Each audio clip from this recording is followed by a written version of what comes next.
നമസ്കാരം. രാജ്യത്തിനു വേണ്ടി ജീവൻ ത്യജിച്ച ധീര രക്തസാക്ഷികൾക്ക് ആദരവ് അർപ്പിക്കുക എന്നുള്ള ഉദ്ദേശത്തോടു കൂടിയാണ് എല്ലാ വർഷവും ഡിസംബർ 7-ാം തീയതി ആർമഡ് ഫോഴ്സസ് ഫ്ലാഗ് ഡേ അഥവാ സായുധസേന പതാക ദിനം നമ്മൾ ആചരിച്ച് വരാറുള്ളത്. ഈ ദിവസവുമായി ബന്ധപ്പെട്ട് നടത്തി വരാറുള്ള സായുധസേന പതാക ദിന ഫണ്ടിൻ്റെ സ്വരൂപീകരണവുമായി ബന്ധപ്പെട്ട കുറച്ച് കാര്യങ്ങൾ നിങ്ങളുമായി ഷെയർ ചെയ്യാൻ വേണ്ടിയിട്ടാണ് ഇന്നത്തെ എൻ്റെ വീഡിയോയുടെ ലക്ഷ്യം. അഭീസ് ഇൻഫോയുടെ പുതിയൊരു വീഡിയോയിലേക്ക് ഏവർക്കും സ്വാഗതം.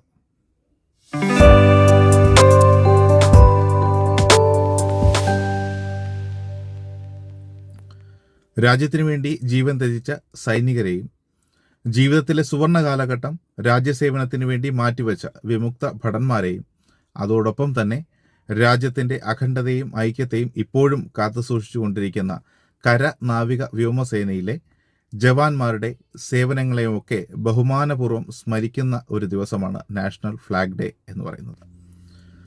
സായുധസേന പതാക ദിനവുമായി ബന്ധപ്പെട്ട പ്രധാനപ്പെട്ട ഒരു വിഷയമാണ് സായുധസേന പതാക ദിന ഫണ്ട് സമാഹരണം എന്ന് പറയുന്നത്. കാർ ഫ്ലാഗുകൾ, ടോക്കൺ ഫ്ലാഗുകൾ ഇവയുടെ വിൽപ്പനയിലൂടെയാണ് ഇത്തരത്തിലൊരു ഫണ്ട് സ്വരൂപീകരണം നടത്തുന്നത്. കേരളത്തിൽ ഇതിൻ്റെ മേൽനോട്ടം വഹിക്കുന്നത് ബഹുമാനപ്പെട്ട മുഖ്യമന്ത്രി അധ്യക്ഷനായ സായുധസേന പതാക ദിന ഫണ്ട് സമിതി ആണ്.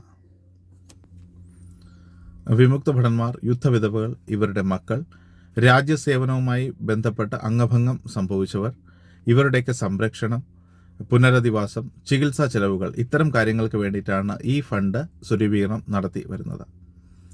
നിങ്ങൾക്ക് കാണാൻ സാധിക്കും, ഈ ലിസ്റ്റിൽ കൊടുത്തിരിക്കുന്ന ക്ഷേമ പ്രവർത്തനങ്ങളാണ് ഈ ആർമഡ് ഫോഴ്സസ് ഫ്ലാഗ് ഡേ ഫണ്ടുമായി ബന്ധപ്പെട്ട് സ്വരൂപിക്കുന്ന തുക കൊണ്ട് നടത്തി വരുന്ന ക്ഷേമ പ്രവർത്തനങ്ങൾ.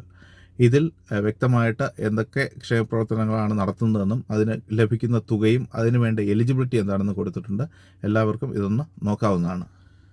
ഇത്തരം ക്ഷേമ പ്രവർത്തനങ്ങൾക്ക് പിന്തുണ നൽകാനായിട്ട് കേന്ദ്ര സർക്കാർ, സംസ്ഥാന സർക്കാർ എന്നിവരുടെ നടപടികളൊക്കെ തന്നെ അപര്യാപ്തമാണെന്നുള്ള കാര്യം നമുക്ക് വ്യക്തമായി അറിയാവുന്നതാണ്. ആയതിനാൽ ഈ ഒരു ഫണ്ട് സ്വരൂപീകരണവുമായി ബന്ധപ്പെട്ട് എല്ലാവിധ സഹായങ്ങളും നൽകുക എന്നുള്ളത് ഓരോരോ പൗരൻ്റെയും ഉത്തരവാദിത്തമായി നമ്മൾ കാണുക തന്നെ വേണം. നമ്മൾ മലയാളികൾ എപ്പോഴും സൈനികരെയും വിമുക്ത ഭടന്മാരെയൊക്കെ ആദരിക്കുന്ന ഒരു സമൂഹമാണ്. ആയതിനാൽ ഇത്തരത്തിലൊരു ഫണ്ട് സ്വരൂപീകരണത്തിന് വേണ്ടിയിട്ടുള്ള എല്ലാ സഹായങ്ങളും നമ്മൾ ഓരോരുത്തരും നൽകണമെന്നാണ് എൻ്റെ ഒരു അഭ്യർത്ഥന. പതാക ദിന ഫണ്ടുമായി ബന്ധപ്പെട്ട് ജില്ലകൾ തമ്മിൽ ആരോഗ്യപരമായ മത്സരം ഉറപ്പാക്കുന്നതിനായി ബഹുമാനപ്പെട്ട മുഖ്യമന്ത്രി അധ്യക്ഷനായിട്ടുള്ള ഫണ്ട് സമിതി റോളിംഗ് ട്രോഫീസൊക്കെ ഏർപ്പെടുത്തിയിട്ടുണ്ട്. അതോടൊപ്പം തന്നെ ഏറ്റവും കൂടുതൽ ഫണ്ട് സമാഹരിക്കുന്ന ജില്ല, ഏറ്റവും കൂടുതൽ ഫണ്ട് സമാഹരിക്കുന്ന സ്കൂളുകൾ, കോളേജുകൾ, NCC ബറ്റാലിയൻസ് ഇവർക്കൊക്കെ തന്നെ റോളിംഗ് ട്രോഫീസ് നൽകി വരുന്നുണ്ട്. എനിക്കിനി പറയാനുള്ളത് കേരളത്തിൽ അങ്ങോളം ഇങ്ങോളമുള്ള, അതായത് കേരളത്തിലെ ഒട്ടുമിക്ക ജില്ലകളിൽ പ്രവർത്തിക്കുന്ന സൈനിക വിമുക്തഭട സംഘടനകളിലെ അംഗങ്ങളോടാണ്.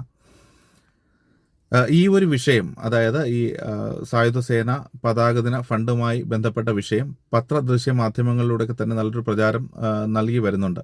എന്നിരുന്നാലും നമ്മുടെ ഓരോ അംഗങ്ങളുടെയും അല്ലെങ്കിൽ ഓരോരോ വിമുക്ത ഭടന്മാരുടെയും സൈനികരുടെയും ഒരു റെസ്പോൺസിബിലിറ്റിയാണ് ഈ ഒരു ഫണ്ട് ശേഖരണത്തിൽ മാക്സിമം സഹകരിക്കുക എന്നുള്ളത്. നിങ്ങളുമായി ബന്ധപ്പെട്ട് കിടക്കുന്ന സംഘടനകൾ, അതായത് സ്കൂൾ, കോളേജ് ഗ്രൂപ്പുകൾ അല്ലെങ്കിൽ പൊതുമേഖല, സ്വകാര്യ സ്ഥാപനങ്ങൾ ഇവയിലൊക്കെ തന്നെ ഈ ഒരു വിഷയം ഉറപ്പായും നിങ്ങൾ അവതരിപ്പിക്കാനായിട്ട് മുൻകൈ എടുക്കണം എന്നാണ് എൻ്റെ ഒരു അഭ്യർത്ഥന. ഇത്തരത്തിൽ സമാഹരണം നടത്തുന്ന തുക അടുത്തുള്ള ജില്ലാ സൈനിക ബോർഡുമായി ബന്ധപ്പെട്ട് അവിടെ അടയ്ക്കുകയും അതോടൊപ്പം തന്നെ റെസിപ്റ്റ് കൈപ്പറ്റുകയും ചെയ്യാവുന്നതാണ്. മുഴുവൻ ജില്ലയിലെയും ജില്ലാ സൈനിക വെൽഫെയർ ഓഫീസറിൻ്റെ പേര്, അതോടൊപ്പം തന്നെ അദ്ദേഹത്തിൻ്റെ നമ്പർ, അതോടൊപ്പം അവരുടെ അഡ്രസ്സ് ഞാൻ ഈ ലിസ്റ്റിൽ കൊടുത്തിട്ടുണ്ട്. നിങ്ങൾക്ക് ഇവരുമായിട്ട് ബന്ധപ്പെടാവുന്നതാണ്. ആർമഡ് ഫോഴ്സസ് ഫ്ലാഗ് ഡേ ഫണ്ടുമായിട്ട് ബന്ധപ്പെട്ടുള്ള എന്ത് സംശയങ്ങൾ നിവാരണത്തിനും ഇവർ നിങ്ങൾക്ക് ഹെൽപ്പ് ചെയ്യുന്നതായിരിക്കും. പ്രതിരോധ മേഖല കർമ്മോത്സുകമായി നിലനിർത്തേണ്ടത് രാജ്യത്തിൻ്റെയും അതിലെ ഓരോ പൗരന്മാരുടെയും ഉത്തരവാദിത്വമാണ്. ആയതിനാൽ മഹനീയമായ ഒരു ലക്ഷ്യത്തോടു കൂടി സമാഹരിക്കുന്ന ഈ ഒരു ഫണ്ടിലേക്ക് ഉദാരമായി സംഭാവനകൾ നൽകി ഈ ഒരു സംരംഭം വിജയകരമാക്കാൻ കേരളത്തിലെ എല്ലാ ജനങ്ങളോടും ഞാൻ അഭ്യർത്ഥിക്കുന്നു. ജയ് ഹിന്ദ്.